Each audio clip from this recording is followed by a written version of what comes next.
പുതിയ വീഡിയോയിലേക്ക് എല്ലാവർക്കും സ്വാഗതം. ഇന്ന് ഞാൻ കാണിക്കുന്നത് നമ്മൾ സാധാരണ BS6 ആണ്, BS3 ആണെങ്കിലും BS4 ആണെന്നെങ്കിലും റോയൽ എൻഫീൽഡ് ഈ കാറ്റഗറിയിൽ ഏത് വണ്ടി എടുക്കുകയാണ് എന്ത് ശ്രദ്ധിക്കണം എന്നുള്ളതാണ്. അപ്പോൾ ഒരുപാട് ആളുകൾ വിളിച്ചു ചോദിക്കാറുണ്ട് എന്ത് ശ്രദ്ധിക്കണം, എന്താണ് നമ്മൾ നോക്കേണ്ടതെന്നുള്ളത്. അത് നിങ്ങൾക്ക് തന്നെ നോക്കിയെടുക്കാൻ പറ്റുന്ന രീതിയിൽ ചെറിയൊരു വീഡിയോ ആണ് ചെയ്യാവുന്നത്. ഞാൻ തൊലഹത്ത് റോയൽ കസ്റ്റമേഴ്സ് കാവന്നൂർ. അപ്പോൾ നമ്മൾ ആദ്യമായിട്ട് ചെയ്യേണ്ടത് ആക്സിഡൻറ്റ് വണ്ടിയാണോ നോക്കണം. അതായത് ആക്സിഡൻറ്റ് വണ്ടി നടന്നിട്ടുണ്ടോ എന്ന് അറിയാം. മെയിനായിട്ടുള്ള മേജർ ആക്സിഡൻറ്റ് വണ്ടി നടന്നിട്ടുണ്ടോ എന്ന് അറിയാം. ഈ ചേസിൻ്റെ ഈ ഭാഗം നോക്കിയാൽ മതി കേട്ടോ. ചേസിൻ്റെ ഈ ഭാഗത്ത് പ്രോപ്പറായിട്ട് എന്തെങ്കിലും ഡെൻറ്റോ എന്തെങ്കിലും നൂർത്തിൻ്റെ എന്തെങ്കിലും അടയാളം പ്രോപ്പറായിട്ട് പെയിൻറ്റ് ക്ലിയർ അല്ല എങ്കിൽ ഈ ഭാഗം നല്ലോണം ശ്രദ്ധിക്കുക. ഈ ഭാഗത്ത് എന്തെങ്കിലും നമുക്ക് ചതവോ കാര്യങ്ങളോ എന്തോ ഫീൽ ചെയ്യുന്ന വണ്ടി ആക്സിഡൻറ്റ് വണ്ടിയായിരിക്കും, ചേസ് ബെൻഡായിട്ടുള്ള വണ്ടിയായിരിക്കും. ആ ഒരു കാര്യം ആണ് ആക്സിഡൻറ്റ് വണ്ടിയിൽ മെയിൻ ശ്രദ്ധിക്കാനുള്ളത്. അത് ആ ഭാഗമാണ് മെയിനായിട്ട് ബെൻഡാവുന്ന ഭാഗം കേട്ടോ. രണ്ടാമത് ചേസിൻ്റെ കാര്യം, സൈഡ് സ്റ്റാൻഡിൻ്റെ ഭാഗം പൊട്ടാറുണ്ട്.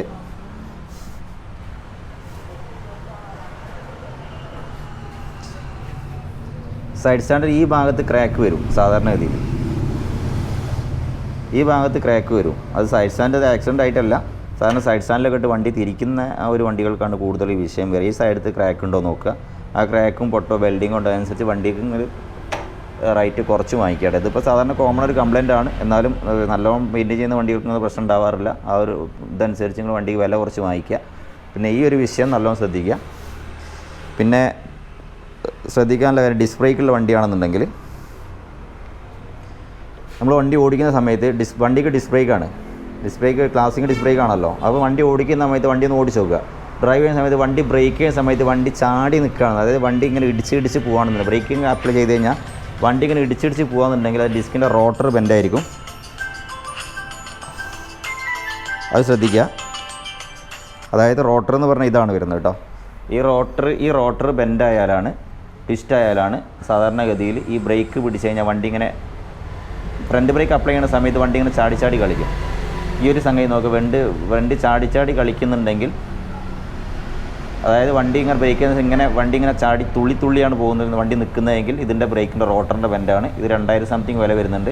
അതെല്ലാം അവരോട് മാറ്റി തരാൻ പറയാം, അല്ലെങ്കിൽ അത് പ്രൈസുകൾ കുറച്ച് വാങ്ങിക്കാം. പിന്നെ രണ്ടാമത് ഫ്രണ്ട് ബ്രേക്ക് പിടിക്കുന്ന സമയത്ത്, അപ്ലൈ ചെയ്യുന്ന സമയത്ത് വണ്ടിക്ക് ഇടിപ്പ് വരുന്നുണ്ടെങ്കിൽ, ഫ്രണ്ട് ബ്രേക്ക് അപ്ലൈ ചെയ്യുന്ന സമയത്ത് ഇടിപ്പ് വരുന്നുണ്ടെങ്കിൽ ഇതിൻ്റെ കോൺസെപ്റ്റ് ലൂസ് ആയിരിക്കാം, അല്ലെങ്കിൽ കംപ്ലയിൻ്റ് ആയിരിക്കാം, അല്ലെങ്കിൽ വീലിൻ്റെ ബെയറിങ് പോയിരിക്കാം. ഈ രണ്ട് വീൽ ബെയറിങ് പോയാലും ഫ്രണ്ടിലെ ബോൾ റൈസ് കോൺസെപ്റ്റ് കംപ്ലയിൻ്റ് ആയി കഴിഞ്ഞാലും വണ്ടി ബ്രേക്ക് ഫ്രണ്ട് അപ്ലൈ ചെയ്യുന്ന സമയത്ത് വണ്ടിക്ക് ചെറിയ ഇടിപ്പ് വരും. അതായത് കൈക്ക് ശരിക്കും തരിപ്പോടുള്ള ഇടിപ്പാണ് വരിക. ആ കാര്യം ശ്രദ്ധിക്കുക. ഇപ്പോൾ രണ്ടാമത് പ്ലാസ്റ്റിക്കിൻ്റെ കാര്യത്തിൽ ഏറ്റവും അധികം ശ്രദ്ധിക്കേണ്ട ഒരു കാര്യമാണ് സെൽഫ് സ്റ്റാർട്ടിൻ്റെ സെൽഫ് ബെയറിങ്. ഞാൻ കാണിച്ചു തരാം. ഇതിപ്പോൾ സ്റ്റാർട്ടായിട്ടുണ്ട് വണ്ടി. ഈ ഒരു സൗണ്ട് ശ്രദ്ധിക്കുക കേട്ടോ.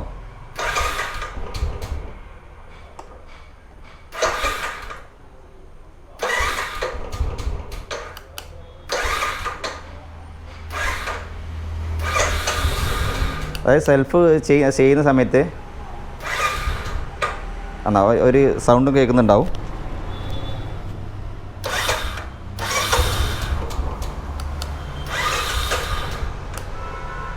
നോക്കുക.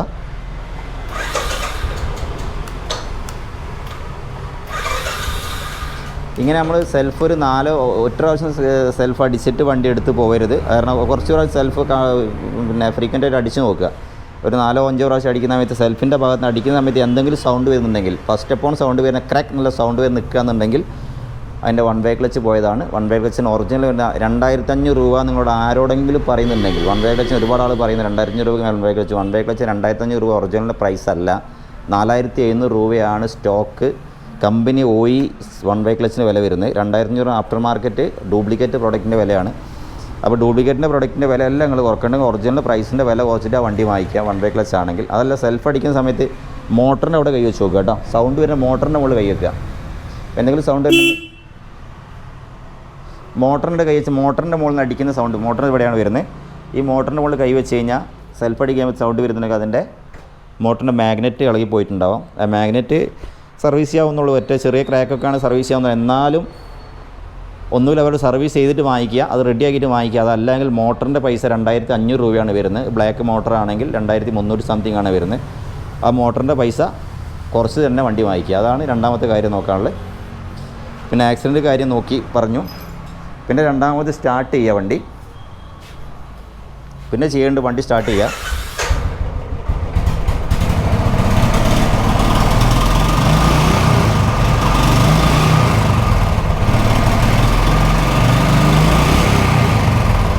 നമ്മൾ ഈ വണ്ടി സ്റ്റാർട്ട് ചെയ്ത് ത്രോട്ടിൽ ഇങ്ങനെ കൊടുക്കണം.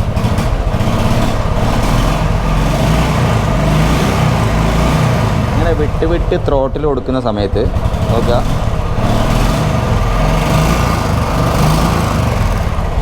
ഇതിലുള്ള നിന്ന് വേറെ സൗണ്ടൊന്നും വരുന്നില്ല. വിട്ട് ത്രോട്ടിൽ കൊടുക്കുന്ന, അല്ല വണ്ടി ഓടിക്കുന്ന സമയത്ത് നമ്മൾ വിട്ട് ത്രോട്ടിൽ കൊടുക്കുന്ന സമയത്ത് എഞ്ചിനുള്ള നിന്ന് ഒരു അടിപ്പ് വരുന്ന ക്രാങ്കിൻ്റെ നോയ്സ് ആയിരിക്കും. അതല്ലെങ്കിൽ സ്റ്റാർട്ടിങ് നോയ്സാണ് സാധാരണ നോർമൽ കണ്ടീഷനിൽ റൺ ചെയ്തുകൊണ്ട് നിൽക്കുമ്പോൾ ആ സൗണ്ട് വരും ത്രോട്ടിൽ കൊടുക്കുമ്പോൾ. അതല്ല ചെറിയ സ്റ്റാർട്ടിങ് നോയ്സ് ആണ്, കയറ്റം വലിപ്പിക്കുന്ന സമയത്തേക്ക് എഞ്ചിനുള്ള നിന്ന് സൗണ്ട് വരിക. അതും ശ്രദ്ധിക്കുക. അങ്ങനത്തെ ശബ്ദം ഉണ്ടെങ്കിൽ മെക്കാനിക്സിനോട് നോക്കി കൺഫേം ചെയ്ത ശേഷം മാത്രം വണ്ടി എടുക്കുക. പിന്നെ സ്മോക്ക് നോക്കുക. ബാക്കിൽ സ്മോക്ക്, ഇതിന് സൈലൻസിൻ്റെ സ്മോക്കൊന്നുമില്ല നോക്കുക, ഒരു കളറുമില്ല. ബാക്കിൽ സൈലൻസിലുള്ള സ്മോക്കോ കാര്യങ്ങളോ വല്ലതും ഉണ്ടെങ്കിൽ അത് പിസ്റ്റൺ റിങ്സ് വീക്കായതാണോ, പിസ്റ്റൺ വീക്കായതാണോ ഒക്കെ നോക്കുക. ആ ഒരു സ്മോക്ക് ചില സമയത്ത് തുടക്കത്തിൽ വന്നോളണമെന്നില്ല. സ്മോക്ക് എന്ന കരി ഇതിലടിഞ്ഞ് കൂടിയിട്ടുണ്ടെങ്കിൽ പിസ്റ്റൺ റിങ്സ് വീക്കായതായിരിക്കാം. അതല്ല ഓയിലുമായുള്ള എന്തെങ്കിലും സാധനം ഓയിലായിട്ടാണ് നമ്മൾ കായിലേക്ക് വരുന്നതെങ്കിൽ നമുക്ക് വാൽവൽസിൽ പോയതായിരിക്കും. അതൊക്കെ ആ കാര്യം പ്രത്യേകം ശ്രദ്ധിക്കുക. നിങ്ങൾ നോക്കിയെടുക്കേണ്ടത് അങ്ങനത്തെ വണ്ടികൾ ഒഴിവാക്കുക. അല്ലെങ്കിൽ സർവീസ് കംപ്ലയിൻറ്റ് തീർത്തതിന് ശേഷം മാത്രം വണ്ടി വാങ്ങിക്കുക. ഇതാണ് എൻജിയുമായിട്ട് ബന്ധപ്പെട്ട് വരാറുള്ളത്.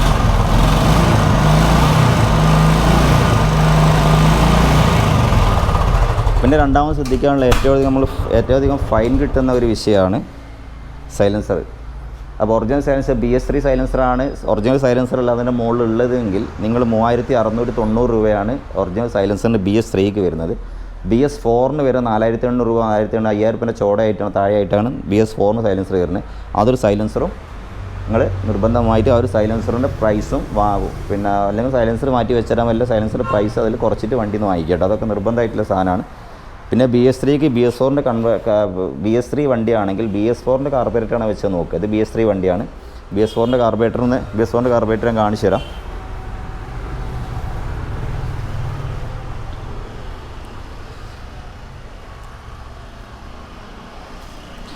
ഇതാണ് BS4 കാർബറേറ്റർ വരുന്നത് കേട്ടോ. പെട്ടെന്ന് മനസ്സിലാവും BS4 കാർബറേറ്റർ. BS4 കാർബറേറ്റർ ഇത് കാനിസ്റ്ററിൻ്റെ പർജ്വാൽ സിസ്റ്റം ഉണ്ടാവും. ഇവിടെ ഒരു പൈപ്പ് ഉണ്ടാവും. ഇവിടെ പൈപ്പുള്ള ഫസ്റ്റ് ജെൻ ഇതുണ്ട്. പിന്നെ വന്ന വണ്ടിക്ക് ഈ സൈഡിലാണ് ഉണ്ടാവുക. ഈ ഒരു എക്സ്ട്രാ ഹോസിലേക്ക് വരും കാനിസ്റ്റർ സിസ്റ്റത്തിൻ്റെ. ഈ എക്സ്ട്രാ ഹോസിലുള്ള കണക്ഷൻസിലുള്ള ഇതാണ് BS4 കാർബറേറ്ററും BS3 കാർബറേറ്ററും തന്നെയാണ് വെച്ച് നോക്കുക. കൂടുതലായിട്ടും BS4 വണ്ടികൾക്കാണ് ആ ഒരു വിഷയം വരുന്നത്. BS3 കാർബറേറ്റർ വെച്ച് ഓടാറുണ്ട്. അതുകൊണ്ട് BS4 കാർബറേറ്ററിന് വെച്ച് ഉള്ള വണ്ടികൾ നോക്കുക. BS4 കാർബറേറ്ററിന് കുറച്ച് വില കൂടുതലായതുകൊണ്ട് BS3 കാർബറേറ്റർ വെക്കും. അതുകൊണ്ട് അത് കാർബറേറ്ററിൻ്റെ കാര്യത്തിൽ അത് ശ്രദ്ധിക്കുക. പിന്നെ വണ്ടി ഓടിക്കുന്ന സമയത്ത് വണ്ടിക്ക് ചാട്ടം തുള്ളലുണ്ട് എങ്കിൽ, ചാടിയാണ് വണ്ടി പോകുന്നുണ്ടെങ്കിൽ വീലിൻ്റെ റിമ്മ് ട്യൂണിങ് ഔട്ടായിരിക്കാം, അല്ലെങ്കിൽ വീൽ ബെൻഡായിരിക്കാം. അതല്ല അങ്ങനെ പൊളഞ്ഞാണ് പോകുന്നുണ്ടെങ്കിൽ വീലിൻ്റെ റിമ്മ് ഔട്ടായിരിക്കും, മറ്റേത് ബെൻഡായിരിക്കും. ഈ രണ്ട് കാര്യങ്ങൾ ചാടി പോകുന്നുണ്ടെങ്കിൽ അത് നോക്കുക. വണ്ടി തുള്ളിയാണ് പോകുന്നുണ്ടെങ്കിൽ ഇതാണ് മെയിനായിട്ട് ശ്രദ്ധിക്കാനുള്ള പിന്നെ മെയിൻ ശ്രദ്ധിക്കാനുള്ള കാര്യം ടാങ്ക് ഫ്യൂവലിൻ്റെ ക്യാപ്പ് തുറന്നിട്ട് ടാങ്കിൻ്റെ ഉള്ളിലേക്ക് നോക്കുക. വലിയ തുരുമ്പോ കാര്യങ്ങളോ മിനിറ്റ് തുറക്കുന്നില്ലത് ചാവി ഓക്കെ ഇത് നോക്കുക. ഇതിപ്പോൾ ക്ലീൻ ആയിട്ടുള്ള വണ്ടിയാണെന്നുണ്ടെങ്കിൽ ടാങ്കിൻ്റെ ഉൾഭാഗം ഇങ്ങനെയാണ് ഉണ്ടാവുക കേട്ടോ. നോക്കുക. അപ്പോൾ തുരുമ്പ് വല്ലാതെ തുരുമ്പുണ്ടെങ്കിൽ ടാങ്ക് 10-12,000 രൂപ മുടക്കേണ്ടി വരും. ടാങ്ക് മാറ്റണം എന്നുണ്ടെങ്കിൽ ആ ഒരു ടാങ്കിൻ്റെ കാര്യം ഉള്ളിൽ നല്ലോണം ശ്രദ്ധിക്കുക. അപ്പോൾ ഇതാണ് മെയിനായിട്ട് നമ്മൾ ഒരു വലിയൊരു എക്സ്പെൻസായിട്ട് BS3 സ്റ്റാൻഡേർഡിനും BS4 സ്റ്റാൻഡേർഡിനും വരുന്ന മെയിൻ കോസ്റ്റ് എന്ന് പറഞ്ഞാൽ. BS4 BS3 യൂസ്ഡ് മാർക്കറ്റിൽ വരുന്ന വണ്ടികൾക്ക് ശ്രദ്ധിക്കാനുള്ള കാര്യങ്ങളാണ് പറഞ്ഞിട്ടുള്ളത്. ഇനി എന്തെങ്കിലും സംശയം ഉണ്ടെന്നുണ്ടെങ്കിൽ, അതായത് കൂടുതലായിട്ട് എന്തെങ്കിലും ഡൗട്ട് ഉണ്ട്, വണ്ടി എടുക്കുന്ന എന്തെങ്കിലും ഡൗട്ട് ഉണ്ട്, നമ്മൾ വാട്സാപ്പിൽ ബന്ധപ്പെടാവുന്നതാണ്. എനിക്ക് കഴിയുന്ന സമയത്ത് ചിലപ്പോൾ ആൻസർ ആ സമയത്ത് ഒന്നോ ഞാൻ കഴിഞ്ഞു കൊള്ളണം എന്നില്ല. തിരക്കുള്ള ആളാണ്, ഞാനൊരു മെക്കാനിക്കാണ്. എനിക്ക് കുറച്ച് അതിൻ്റേതായ തിരക്കുകളും കാര്യങ്ങളൊക്കെ ഉണ്ടാവും. അപ്പോൾ ആ സമയം കഴിഞ്ഞിട്ട് എന്തായാലും ആൻസർ തരുന്നതാണ്. അപ്പോൾ അതിൽ വാട്സാപ്പിൽ വോയിസ് ചെയ്യുക, അല്ലെങ്കിൽ അത്യാവശ്യമുള്ള ആൾക്ക് വിളിക്കാവുന്നതാണ്. ആ സമയത്ത് ഒഴിവാണ് അതിൻ്റെ ആൻസർ തരും. അല്ലെങ്കിൽ ഞാൻ വേറൊരു സമയം ഞങ്ങളോട് പറയാം, ആ സമയത്ത് തന്നെ വിളിക്കാം. അപ്പോൾ അടുത്തൊരു വീഡിയോ വേണം കാണാം. Thanks for watching.